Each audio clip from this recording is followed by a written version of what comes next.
নমস্কার। গল্প সন্ধানীর আসরে সকল শ্রোতা বন্ধুকে স্বাগত।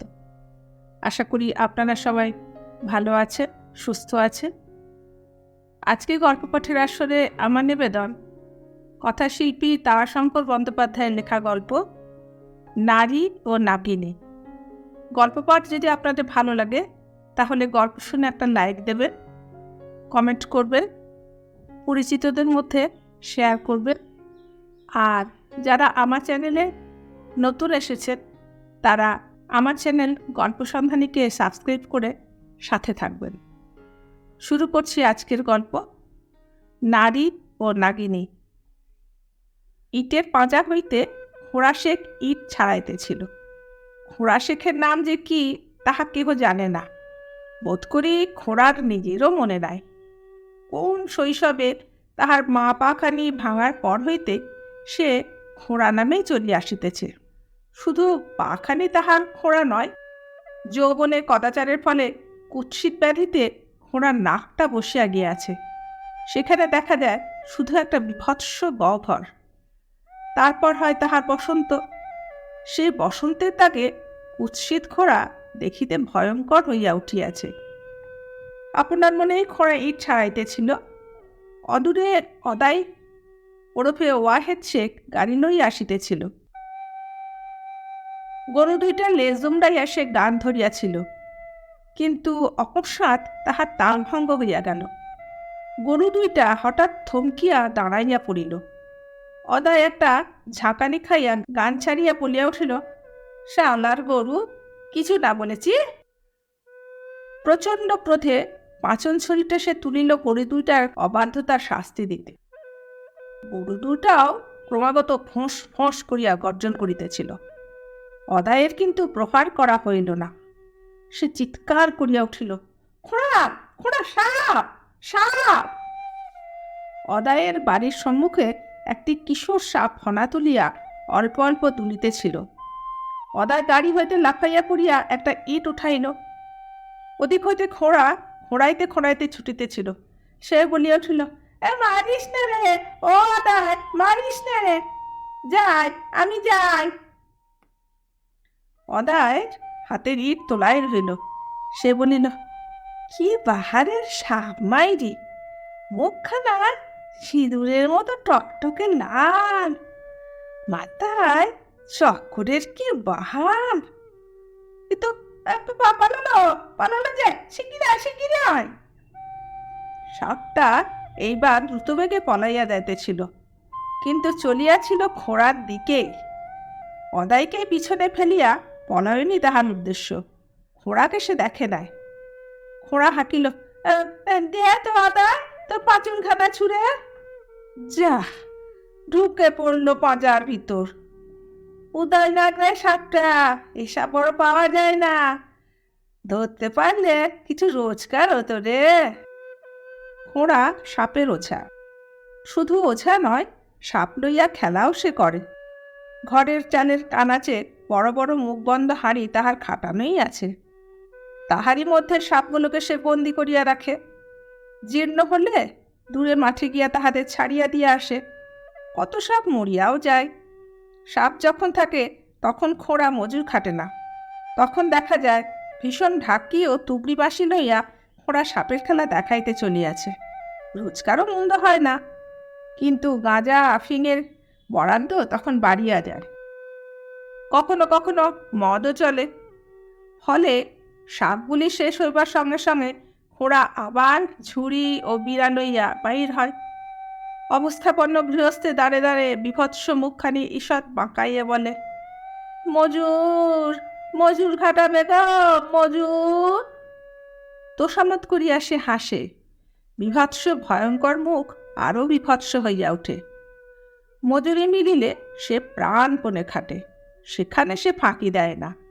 যেদিন না মেলে সেদিন সে ঝুড়ি কাঁধেই ভিক্ষা আরম্ভ করে। যাহা পায় তাহা দিয়াই খানিকটা গাঁজা আফিং কেনে। কিনিয়া যদি কিছু থাকে তবে খানিকটা পচায় মদ গিলিয়া বাড়ি ফিরিয়া জবেদা বিবির পা ধরিয়া কাঁদিতে বসে। বলে, আমার হাতে পড়ে টুটতে সারা সীমে থাকলো না, না খেতে দিয়ে মেরে ফেললাম। জবেদা হাসিতে হাসিতে স্বামীর মাথায় হাত বুলাইয়া বলে, বলে লে লে খেপামি করিস না, চার আমাকে দুটো চাল দেখে আনি। খোড়ার কান্না বাড়িয়া যায়। সে একবার জুবেদার গলা জড়াইয়া ধরিয়া বলে, একদিনের নতুন কানি কখনো দিতে লাললাম, পুরোনোতে না পড়ে তো দিন গেল। যাক ওসব কথা। পরদিন অতি প্রত্যুষে খোড়া ইটের পাদাটার কাছে আসিয়া হাজির হইল। হাতে ছোট একটি লাঠি, বগলে একটি ঝাঁপি। সম্মুখে পূর্ব দিকচক্রবালে সবে রক্তাভা দেখা দিতে শুরু করিয়াছে। গাছের বুকের মধ্যে বসিয়া পাখিরা মুহুর্মুহু কলরব করিতেছিল। গ্রামের মধ্যে কোন হিন্দু দেব মন্দিরে মঙ্গলারতি শঙ্খঘণ্টা বাজিতেছে। একটা উঁচু ঢিপির উপর বসিয়া খোড়া চারিদিকে সতর্ক তীক্ষ্ণ দৃষ্টিতে চাহিয়া দেখিতেছিল।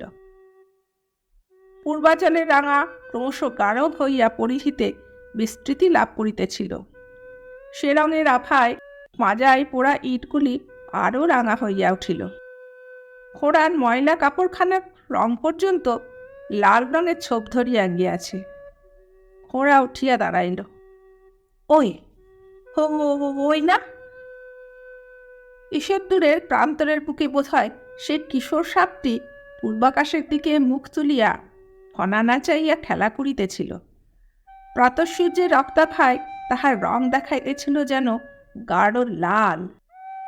সেই লাল রঙের মধ্যে ফনার ঘন কালো চক্রচিহ্ন অপূর্ব শোভায় ফুটিয়া উঠিয়াছে। প্রজাপতির রাঙা পাখার মধ্যে কালো বর্ণরেখার মতোই সে মনোরম। খোড়া মুগ্ধ হইয়া গেল। আপনার মনে মৃদুস্বরে সে বলিয়া উঠিল, বাহ। তারপর ধীরে ধীরে অগ্রসর হইল। সর্বশেষে উদীয়মান সূর্যের অভিনন্দনে এত মাতিয়া উঠিয়াছিল যে খোড়ার পদশব্দেও তাহার খেলা ভাঙিল না। অতি সন্নিকটে আসিতেই সে সচকিত হইয়া মুখ ফিরাইল। পর মুহূর্তে সে গর্জন করিয়া ছোবল মারিল, কিন্তু ফনা সে তুলিতে পারিল না। খোড়া ক্ষিপ্রহস্তে মা হাতে লাঠিখানি দিয়া তাহার মাথা চাপিয়া ধরিয়াছে। ডান হাতে সাপের লেজ ধরিয়া গোটা দুই ঝাঁকি দিয়া খোড়া বেশ করিয়া সাপটাকে দেখিয়া বলিল, সাপিনী। মাস ছয়েক পর গাঁজার দোকান হইতে ফিরিয়া খোড়া জুবেদাকে বলিল, কি এনেছি দেখ। উঠানে ঝাঁটা ফুলাইতে ফুলাইতে জুবেদা বলিল, কি? কাপড়ের খোঁট খুলিয়া খোড়া ছোট চিকচিকে একটি বস্তু বাহির করিয়া হাতের তালুর উপর রাখিয়া জবেদার সম্মুখে ধরিল। বস্তুটি ছোট একটা মিনি, নাকে পরিবার অলঙ্কার। জবেদা প্রশ্ন করিল, এত ছোট মিনি কি হবে? হাসিয়া খোড়া বলিল, বিবিকে পরিয়ে দেব। জবেদা অবাক হইয়া গেল। হাসিতে হাসিতে খোড়া ঘরে প্রবেশ করিল। তারপর গলায় একটা সাপ জড়াইয়া বাহির হইয়া আসিল। সেই সাপটি এতদিনে আরো একটু বড় হইয়াছে, কিন্তু সে তেজ নাই। শান্ত আক্রোশীরভাবে ধীরে ধীরে মুখটি ঈষৎ তুলিয়া খোড়ার গলায় কাঁধে ফিরিতেছিল। জবেদা বলল, দেখো, ও করো না, যতই তেজ না থাক, ও জাতকে বিশ্বাস নাই। হাসিয়া খোড়া বলিল, বিশ্বাস নাই ওদের বীজ দাঁতকে, নইলে ওরাও তো ভালোবাসে জবেদা। বীজ দাঁতই নাই, কিন্তু আর দাঁত তো রয়েছে। কই, আমাকে তো কামড়ায় না। তেমন ভালো মেয়ের মতো বিবি আমার কাছে শিখছে বল দেখি। বলিয়া সে সাপটির ঠোঁট দুটি চাপিয়া ধরিয়া তাহার মুখে চুমা খাইয়া বসিল। জবেদা বিস্মিত হইল না, কারণ এ দৃশ্য তাহার নিকট নূতন নয়।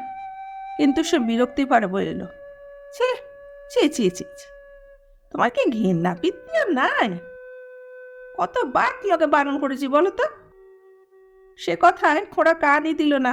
সে বলিল, দেখ দেখ, কেমন আমার হাতটা জড়িয়ে ধরেছে, দেখ দেখি।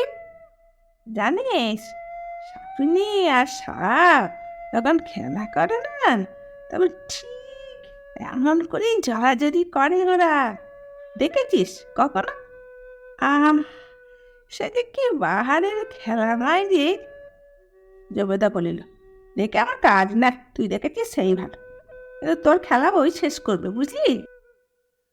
ওরা তখন একটা সূচ লইয়া বিবির নাক ফুঁড়িতে বসিয়াছে, পায়ের আঙুল দিয়া সাপের লেজ ধরিয়াছে, বাঁ হাতে চাপিয়া ধরিয়াছে মুখটা, ডান হাতে সোঁচ ধরিয়া নাক ফুঁড়িয়া মিনি পড়াইয়া দিয়া সাপটাকে ছাড়াইয়া দিল।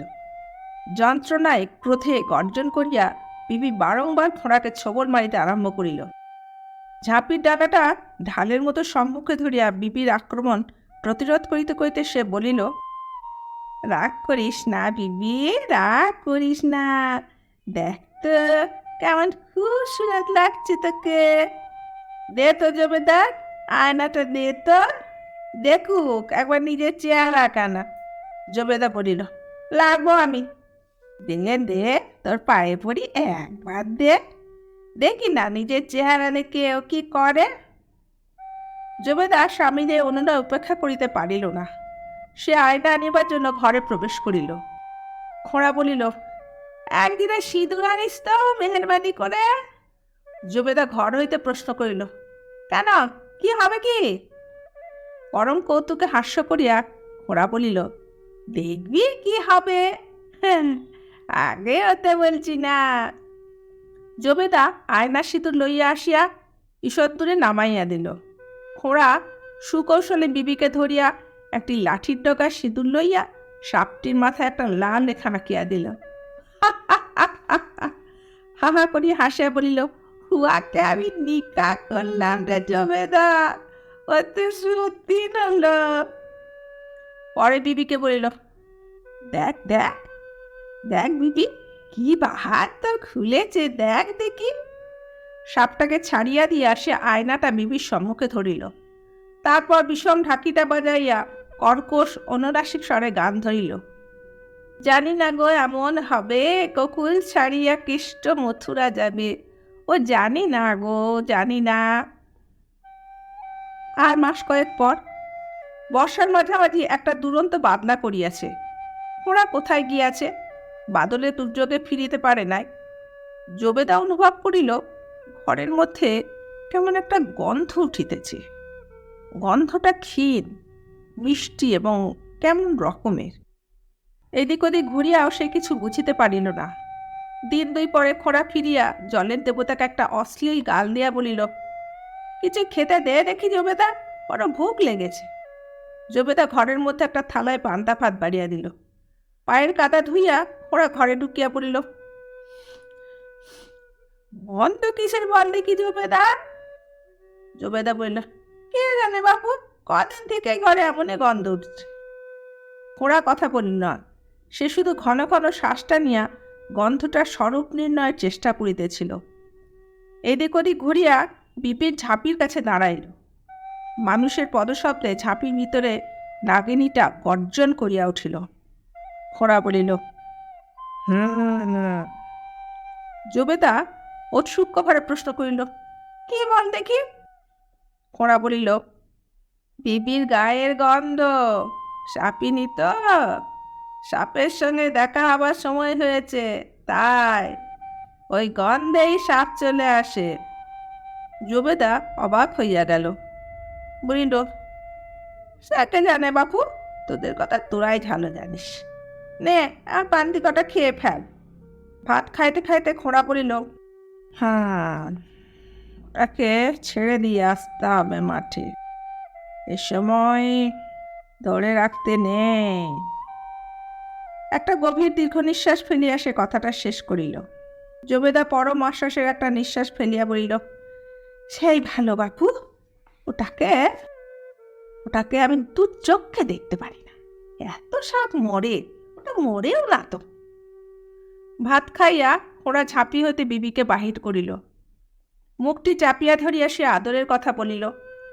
জবেদা বলিল, দেখ কদিন ধরে কামানো হয় নাই, ও দাঁত গজিয়েছে, আর মায়াই বা কেন বাপু, যা না ওকে ছেড়ে দিয়ে আর। খোঁড়া বলিল, দেখ দেখ কেমন আমার হাতটা জড়িয়ে ধরেছে, দেখ। অপরাহ্নে ওরা বিমর্ষ হইয়া বসিয়াছিল। বিবিকে পাশের জঙ্গলটায় ছাড়িয়া দিয়াছে। জমিদার বলিল, এমন করে বসে কেন বলতো, গাঁজা টাজা খা না। ওরা বলিল, হ্যাঁ, বিপির লেগে মন কি করছে রে। জবেদা হাসিয়া বলিল, মন মন, তোর কথা শুনে যে কি হয় আমার। হ্যাঁ, না রে জবেদা, মনটা ভারী খারাপ করছে। জবেদা বা স্বামীর পাশে বসিয়া আদর করিয়া গলা জড়াইয়া ধরিয়া বলিল, কেন রে, আমাকে তোর ভালো লাগে না? সাদরে তাহাকে চুম্বন করিয়া খোড়া বলিল, তোর জোরেই তো বেঁচে রয়েছি জবেদা, তোমার জানের চেয়ে বেশি।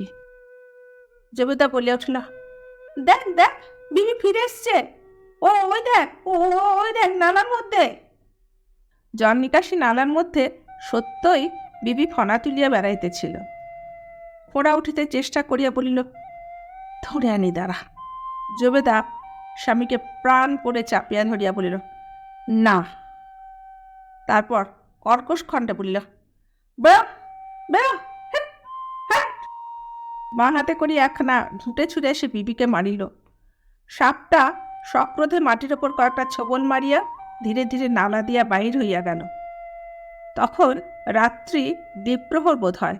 জবেদা চিৎকার করিয়া উঠিল, ওঠ ওঠ, কিসের আমায় কাটলে? ওরা তাড়াতাড়ি উঠিয়া আলো জ্বালিয়া দেখিল, সত্যই জবেদার মা পায়ের আঙুলে এক ফোঁটা রক্ত জলবিন্দুর মতো টলটল করিতেছে। জবেদা আবার চিৎকার করে উঠিল, বিবি, তোর বিবি আমায় কেটেছে, ওই দেখ। একটা হাঁড়িতে বের দিয়া নাগিনী ধীরে ধীরে চলিয়াছিল। খোঁড়া তাড়াতাড়ি উঠিয়া সাপটাকে ধরিয়া ঝাঁপিতে বন্দি করিয়া বলিল, জবেদা যদি না বাঁচে তবে তোকেও আমি শেষ করব। জবেদা কিন্তু বাঁচিল না। সূর্যোদয়ের সঙ্গে সঙ্গে তাহার দেহে মৃত্যুর লক্ষণ প্রকাশ পাইল। মাথার চুলটানিতে খসখস করিয়া উঠিয়া আসিল। ওঝারা চলিয়া গেল। বিভৎস ভয়ঙ্কর মুখ সকরণ করিয়া শিয়রে খোঁড়া বসিয়া রহিল। একজন ওস্তাদ বলল, তুইও যেতিস খোঁড়া, খুব বেঁচে গিয়েছিস।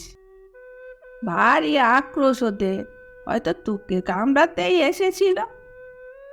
শাস্ত্রনেত্রে খোঁড়া তাহার মুখের দিকে চাহিয়া ঘাড় নাড়িয়া বলিল, না।